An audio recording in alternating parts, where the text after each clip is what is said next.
नमस्कार, news our देख रहे हैं आप। मैं हूं देवेंद्र कुशवाहा। सूरत कोर्ट ने मानहानि केस में दोषी ठहराए जाने के खिलाफ राहुल गांधी की याचिका आज खारिज कर दी है। सेशन कोर्ट जज आरपी मोगेरा आज कोर्ट में आए और इस याचिका पर केवल एक शब्द कहा, डिसमिस्ड, यानी कि खारिज। जज मोगेरा ने इस मामले पर 13 अप्रैल को दोनों पक्षों की दलीलें सुनी थी और फैसला सुरक्षित रख लिया था। इस मामले पर राहुल ने दोषी ठहराया जाने और 2 साल की सजा पर रोक लगाने की अपील की थी। अब राहुल हाई कोर्ट में अपील करेंगे। बता दें कि यह केस 2019 में बेंगलुरु में चुनावी रैली के दौरान दिए गए राहुल के बयान से जुड़ा हुआ है। राहुल ने रैली में कहा था कि हर चोर का सरनेम मोदी क्यों होता है। इस बयान पर गुजरात के भाजपा विधायक पुरेश मोदी ने मानहानि का केस दाखिल किया था। इसी साल 23 मार्च को अदालत ने फैसला सुनाया था। अगले दिन उनकी संसद सदस्यता भी रद्द कर दी गई थी। तो आज उसी फैसले के खिलाफ जो इन्होंने अपील की थी, अर्जी लगाई थी सूरत सेशन कोर्ट में, उस अर्जी को खारिज कर दिया गया और अब यह सजा जो है ये बरकरार रहेगी। उस पर अब राहुल गांधी के पास यानी कांग्रेस के पास अब एक ही रास्ता बचता है कि अब इस सजा के खिलाफ ये हाई कोर्ट में अपील कर सकते हैं। अगर हाई कोर्ट ने भी यह सजा को बरकरार रखा तो इनकी जो संसद की सदस्यता है वो बहाल नहीं हो पाएगी और अगर यह सजा 2 साल से कम कर दी जाती है तो उनकी संसद की सदस्यता बहाल हो सकती है। सवाल यहां पर यह है कि मोदी सरनेम वाले चोर क्यों होते हैं, यह बयान दिया गया था राहुल गांधी के द्वारा एक चुनावी रैली में और इस चुनावी रैली में मोदी सरनेम चोर वाले बयान से पुणेश मोदी नामक जो बीजेपी के एक नेता हैं, विधायक हैं, उन्होंने इस पर आपत्ति दर्ज कराई थी, अपील दर्ज की थी और उस पर मुकदमा चल रहा था। मुकदमे के बाद यह फैसला हुआ मार्च में कि राहुल गांधी को दोषी करार दिया गया। इन्हें 2 साल की सजा दी गई, जेल की सजा दी गई। जेल की सजा दिए जाने के बाद पार्लियामेंट का एक रूल है कि अगर जिस भी सांसद यानी कि एमपी को 2 साल की जेल की सजा हो जाती है, उसकी सदस्यता समाप्त कर दी जाती है। इसलिए उसके अगले ही दिन इनकी संसद की सदस्यता को समाप्त कर दिया गया और इन्हें जो संसद के सदस्य के रूप में सरकारी आवास मिला था, उस आवास को भी खाली करने का नोटिस दे दिया गया और वो भी अब इनके हाथ से चला गया। हालांकि इस पर खूब राजनीति हुई।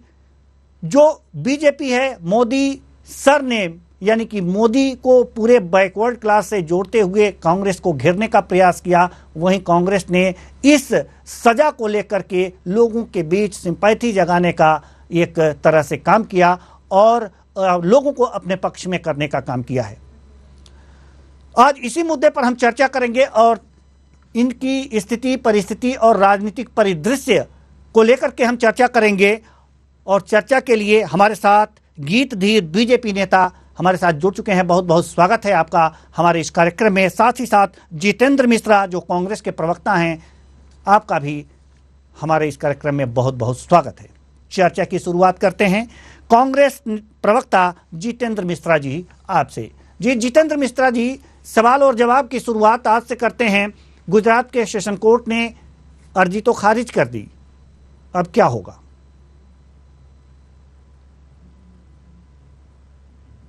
न्यायालयिक प्रकरण में अपील में जाने का अधिकार होता है और राहुल जी ने अपील में जाकर के उसी न्यायिक प्रक्रिया का पालन किया है। हमें न्याय की उम्मीद है और सारी अदालतें अभी खुली हैं। इसके बाद हाई कोर्ट जाएंगे, सुप्रीम कोर्ट जाएंगे, न्याय की गुहार लगाने के लिए हम न्याय जाएंगे। आज राहुल गांधी जी ने प्रथम प्रयास किया है अपील में जाने का।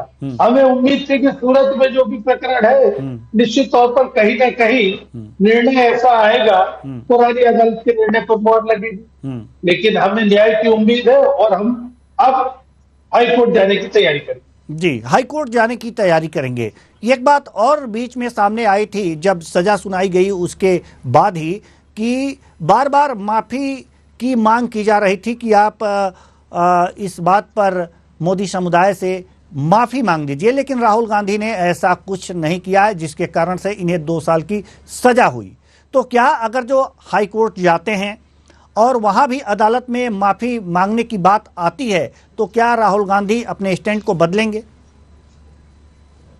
नहीं, देखिए, अगर माफी मांगने का सवाल होता तो पहली अदालत में ही माफी मांगी जा सकती थी। लेकिन जिस तरीके से आपने देखा कि संसद के अंदर हमें बोलने नहीं दिया जाता है, कांग्रेस के सदस्यों को बोलने नहीं दिया जाता है, सड़क में अगर हम कोई बात करते हैं तो हमारे ऊपर केस लाद दिया जाता है, मुकदमा दर्ज कर दिया जाता है और जेल भेज दिया जाता है। लोकतंत्र में ऐसा कब होता है, ये तो हमें याद नहीं है। जब से प्रधानमंत्री मोदी बने हैं, जब से लोकतंत्र की ये हालत हुई है। विपक्ष अपनी बात नहीं रख सकता, आम आदमी अपनी बात नहीं रख सकता, प्रधानमंत्री प्रेस के माध्यम से अपनी बात नहीं रखते हैं। कम से कम प्रेस के लोगों को तो जवाब देना चाहिए। लेकिन आज तक आपने देखा प्रेस के सामने नहीं आए। क्या कारण है, क्यों ऐसा हो रहा है? क्या लोकतंत्र में ऐसा नहीं होता है? लेकिन लोकतंत्र की बलि चढ़ाने का काम हो रहा है। तो हमारे पास एक ही वो है न्यायालय। न्यायालय में जाएंगे और अपनी बात करेंगे और न्यायालय से न्याय की उम्मीद, ठीक है, हमारे पक्ष में निर्णय होगा, ऐसा हमारा मानना है। ठीक है, ठीक है, हम आपके पास आएंगे। हमारे साथ एएल द्विवेदी जो वरिष्ठ पत्रकार हैं जुड़ चुके हैं। बहुत बहुत स्वागत है आपका हमारे इस कार्यक्रम में। सर, हम आपके पास आएंगे, लेकिन इससे पहले हम गीत धीर जो बीजेपी नेता हैं इनके पास जाना चाहेंगे। गीत धीर जी, सवाल यहाँ पर यह है कि राहुल गांधी को जो गुजरात का सेशन कोर्ट है उसने उनकी जो अर्जी थी खारिज कर दी थी। 2 साल की सजा बरकरार है। एक शब्द जज ने कहा, डिसमिस्ड, यानी कि अर्जी खारिज कर दी जाती है। जी, अब बीजेपी क्या रुख है इस पर, बीजेपी का? जी देखिए, बहुत साफ सी बात है। सबसे पहले मैं जितेंद्र भाई को भी नमस्कार करता हूं, आपको भी नमस्कार करता हूं, अपने वरिष्ठ पत्रकार महोदय को भी नमस्कार करता हूं। जनता देखिए सब जानती है और जनता को नमस्कार करके बात प्रारंभ करते हैं अपन। ये वही राहुल जी हैं। अब मैं इनको राहुल बोलूंगा, जी नहीं बोलूंगा। ये वही राहुल जी थे जो सांसद थे तो माननीय की उपाधि मिली हुई थी।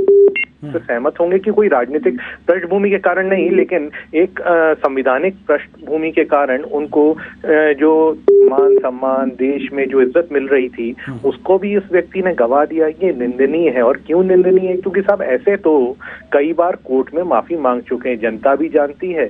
लेकिन मैं सावरकर नहीं हूँ।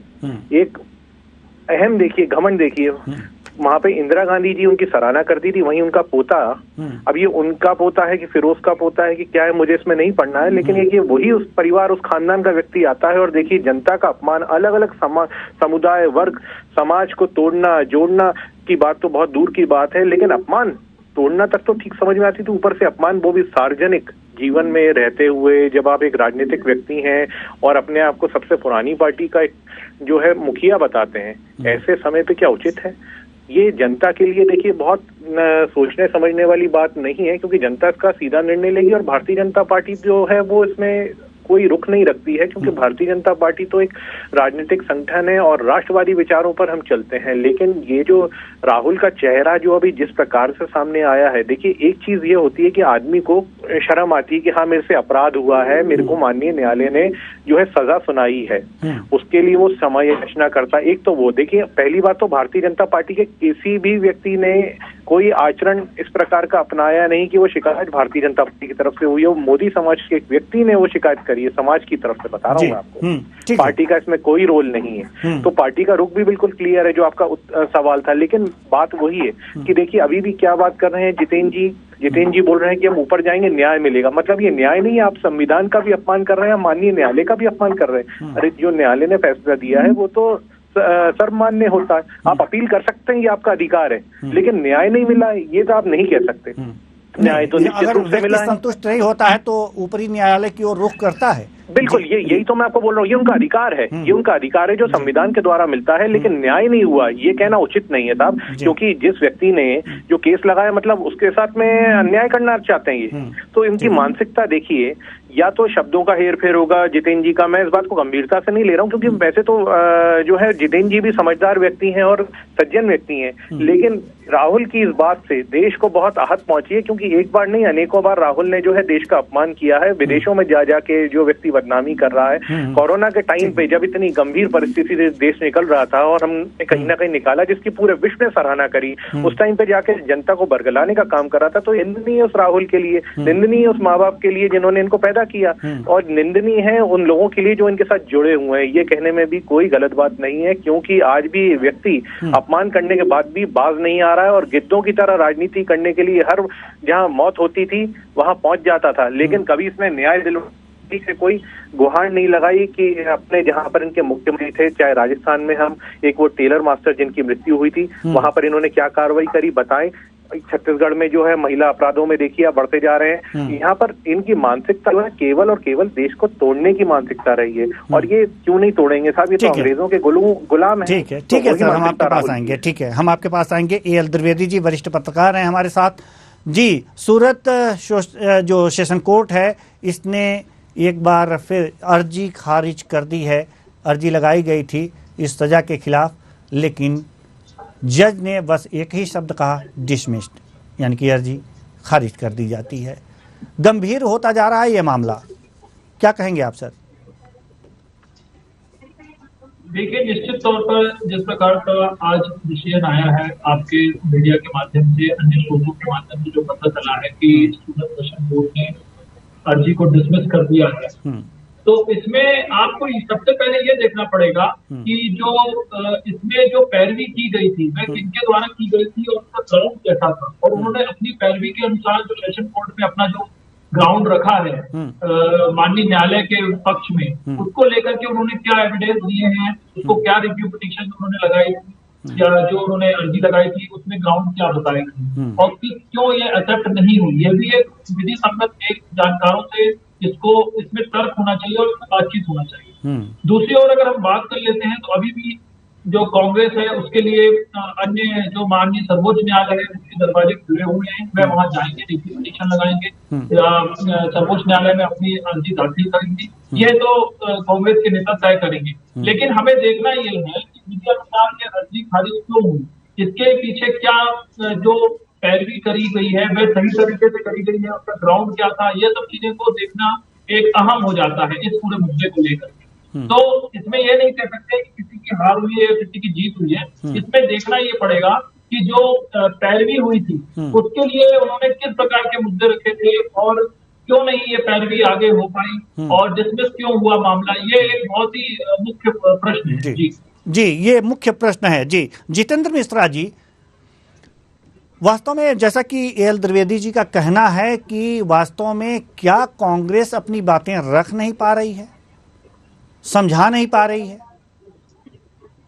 जी, निश्चित तौर पर द्विवेदी जी ने सही कहा है कि हमारी बातें जनता तक पहुंचने नहीं दी जा रही है। आप ये देखिए कि हम सदन में अपनी बात रखने, हम जनता की बात ही नहीं कर रहे हैं सर, हम न्यायालय की बात कर रहे हैं। न्यायालय में अपना पक्ष जोरदार तरीके से नहीं रख पा रही है। जिस तरह से अभी सजा मिली है उसके बाद फिर अर्जी खारिज हो गई, आखिर किस प्रकार से रख रही है अपना पक्ष?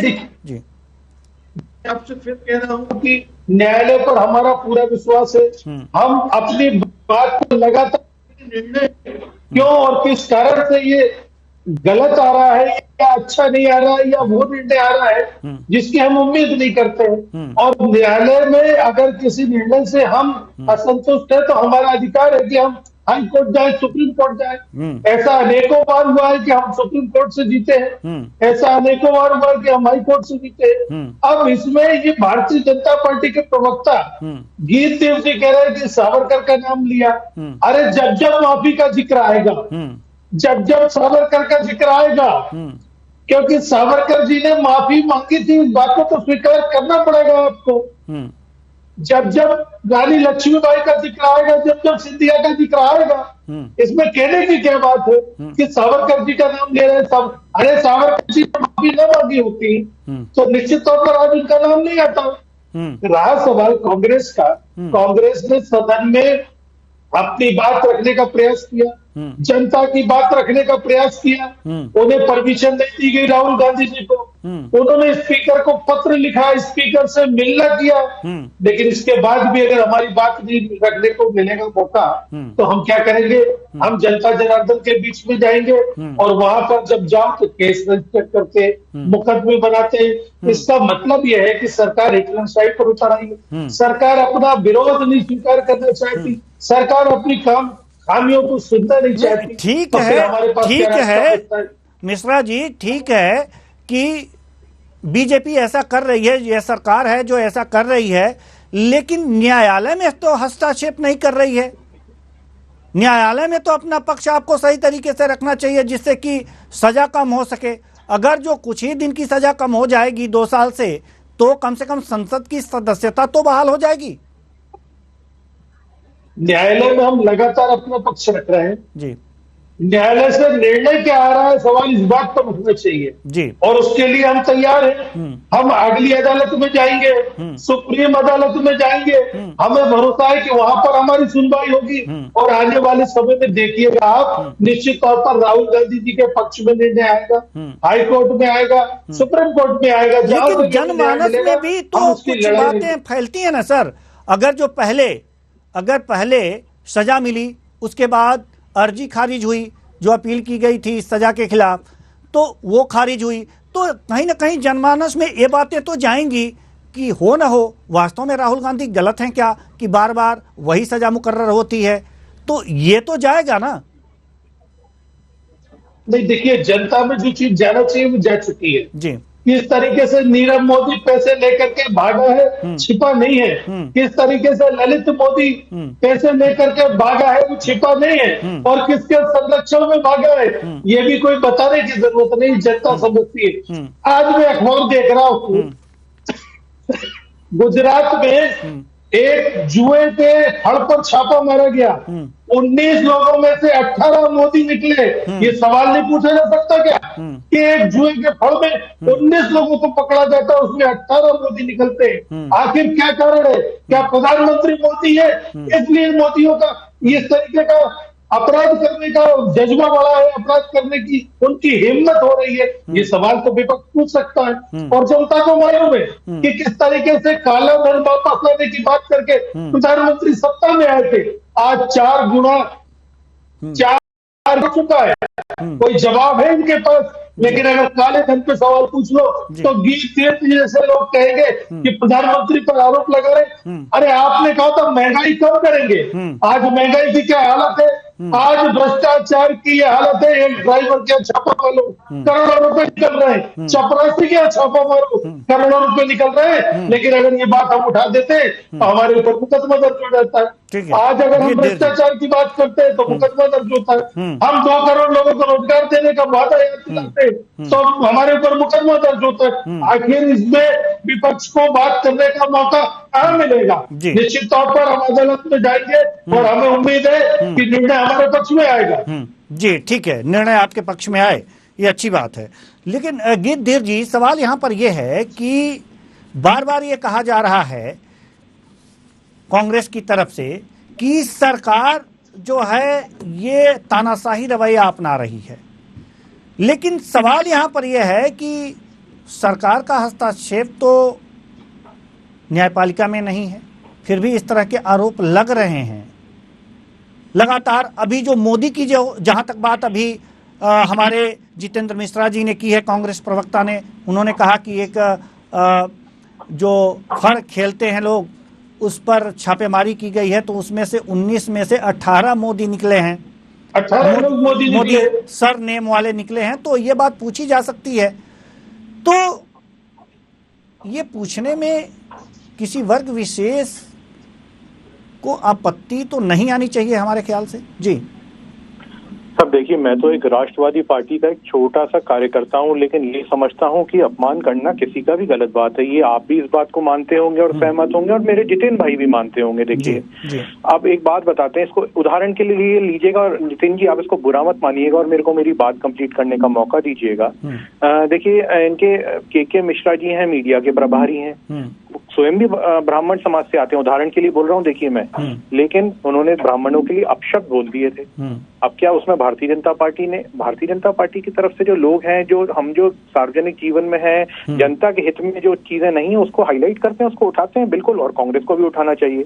लेकिन अब ये बात बोल रहे हैं, आप खुद स्वयं बताइए, और जनता देख रही है चैनल के माध्यम से आपके, कि नीरव मोदी भाग गया। अब आप एक बात बताइए साहब, नीरव मोदी क्या विजय माल्या हो या दूसरे लोग हो, मैं खुद नाम उल्लेख कर रहा हूँ, इनके ऊपर एक जो है, देखिए, पुलिस का अपना एक काम रहता है, पार्टी का अपना एक दायरा रहता है, उसके ऊपर पुलिस पार्टी के अधीन, मतलब जो सत्ताधारी पार्टी उसके अधीन आती है। उसके बाद में न्यायालय की जो प्रक्रिया है, अभी तो खुद उससे जूझ रहे हैं जितेंद्र जी की पार्टी और इनके मुखिया राहुल, ये तो बेहतर समझते होंगे मुझसे ज्यादा, अगर उनसे प्रेम करते हैं, उनके लिए कभी गए हो न्यायालय, तो माननीय न्यायालय की जो प्रक्रिया रहती है उसमें पार्टी का कोई हस्तक्षेप नहीं चलता। फिर न्यायालय जो है अपने हिसाब से प्रक्रिया जो है उसको चलाता है और वो अपने हिसाब से काम करता है। उसमें लेकर जब आदेश कर देगी तो पुलिस उठा के भी लेके आएगी, जो भी कार्रवाई होगी वो न्यायालय तय करेगा, उसमें मैं कोई हस्तक्षेप नहीं कर सकता, ना ही कोई टिप्पणी कर सकता हूँ। तो ये बात जो मेरे भाई बोल रहे हैं, ये तो न्याय उचित भी नहीं है, और ये खुद संवैधानिक दायरे को जो है पार कर रहे हैं, बिलो द बेल्ट बात कर रहे हैं, माननीय न्यायालय का अपमान कर रहे हैं कहीं ना कहीं। और जहां तक कि आपने बात बोली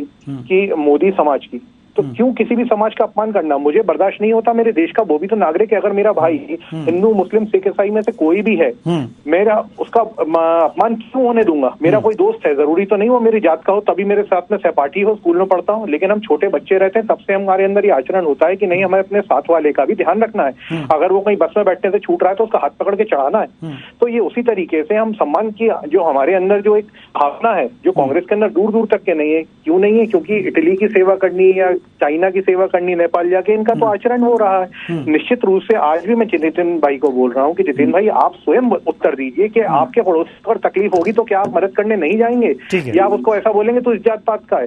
तो किसी को भी अगर कोई अपमान करेगा, कोई बाहर किसी से लड़ने आएगा, तो आप अपने पड़ोसी की रक्षा करेंगे, ये नहीं देखेंगे वो हिंदू है मेरा पड़ोसी के मुसलमान है। तो मैं उसी दायरे से, मेरे सारे भारतीय मेरे भाई बहन है, मैं ये मानता हूँ हम राष्ट्रवादी व्यक्ति हैं, तो आपको भी इसी तरह बिल्कुल स्पष्ट रूप से बोलना चाहिए कि नहीं, यहाँ राहुल की गलती है और राहुल को जो है सजा होनी चाहिए। माफी की तो सवाल ही नहीं उठता, मैं माफी की बात नहीं कर रहा हूँ, मैं तो बोल रहा हूँ सजा होनी चाहिए। माननीय न्यायालय का जो निर्णय आया है वो सर स्वीकार्यता के साथ में आया और मैं उसको मानता हूँ, बिल्कुल सही निर्णय हुआ है और होना भी चाहिए। इस प्रकार से तो कोई भी अपमान करेगा, और अगर वो किसी बड़े रसूखदार परिवार से आता है, छूट किया जाएगा, ठीक है, आपका जो है आपको संविधान ने जो है हक दिया हुआ, जा सकते हैं, अपील कर सकते हैं, लेकिन इस प्रकार से इस मामले में ढील नहीं बरतनी चाहिए, बल्कि राहुल को और कड़ी से कड़ी सजा होनी चाहिए, ताकि आने वाले समय में भी इस प्रकार के अपमान की राजनीति कोई ना करे, और एक उदाहरण प्रस्तुत होना चाहिए, इस राहुल को जीवन भर के लिए बाहर करना चाहिए, मैं तो ये बोलूंगा। जी, जितेंद्र मिश्रा जी, जवाब दीजिए आप, उसके बाद हम एल द्विवेदी जी के पास जाएंगे।